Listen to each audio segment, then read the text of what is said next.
मेरे प्यारे दोस्तों, ये जो कुछ मैं आपको सुनाने जा रहा हूँ ये मेरा खुद का नहीं है। मैंने बस किसी का पोस्ट था उसको देखा है, लेकिन जो मैंने देखा है और सुना है मेरे दिल को छू गया। इसलिए मैं आप लोगों के बीच में भी ये बात रखना चाहता हूँ। एक इंसान सारी जिंदगी मेहनत करता है, खुद की जिंदगी जीता नहीं है, बस पैसा पैसा पैसा कमाता है, जोड़ता है, कहता है कि परिवार के लिए जोड़ रहा हूँ, अपने बुढ़ापे के लिए जोड़ रहा हूँ, दुख के वक्त के लिए जोड़ रहा हूँ, काम करता रहा, पैसा जोड़ता रहा, करोड़पति अरबपति बन गया। लेकिन एक दिन अचानक जब वो सो रहा था, किसी ने उसका कंबल उठाया और उसने अपनी आंख खोली तो देखा कि सामने यमराज खड़ा है। तो वो सेठ बोला, यमराज जी कहिए मैं आपके लिए क्या कर सकता हूँ। यमराज जी उसको बोले कि भैया मैं तो तुमको लेने आया हूँ, तुम्हारा वक्त खत्म हो गया है। तो अचानक बिस्तर से उछल कर बैठ गया। बोले क्या बोले आप? बोले मैं आपको लेने आया हूँ, आपका वक्त खत्म हो गया है, आपको अब इस दुनिया से जाना है, आपका अंतिम समय आ गया है।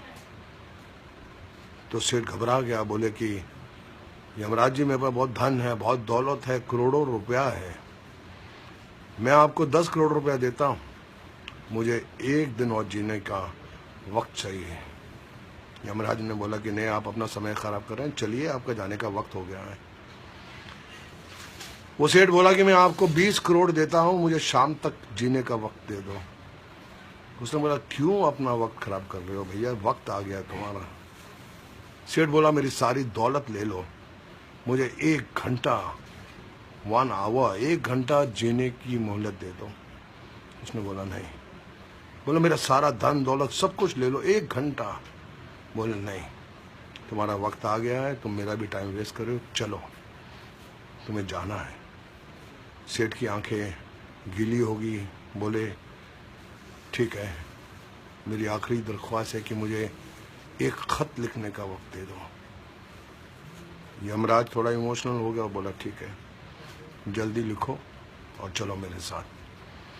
सेठ ने खत में लिखा है, मेरे प्यारे दोस्तों, हम सारी जिंदगी धन दौलत की मारामारी में लगे रहते हैं, अच्छा वक्त जीते नहीं हैं, भूल जाते हैं कि हमें अपना कुछ वक्त परिवार को देना है, बहनों को देना है, दोस्तों को देना है, भाइयों को देना है। और जब आखिरी वक्त आता है तो जितनी भी दौलत है, जितना भी धन हमने पूरी जिंदगी में जमा किया है, वो धरी की धरी रह जाती है। लाख कोशिश करने के बाद भी, करोड़ों रुपया खर्चा करने के बाद भी हम एक सांस खरीद नहीं सकते, एक सांस खरीद नहीं सकते, वो दौलत धरी की धरी रह जाती है। इसलिए मेरे प्यारे दोस्तों, जब तक जीवित हो जियो, खुशी से जियो, अपनी जिंदगी जियो, परिवार के साथ वक्त निभाओ, दोस्तों के साथ अच्छे कर्म करो, सिर्फ धन दौलत माया के लोभ में मत पड़े रहो, क्योंकि कल हो ना हो, कल हो ना हो, कल हो ना हो।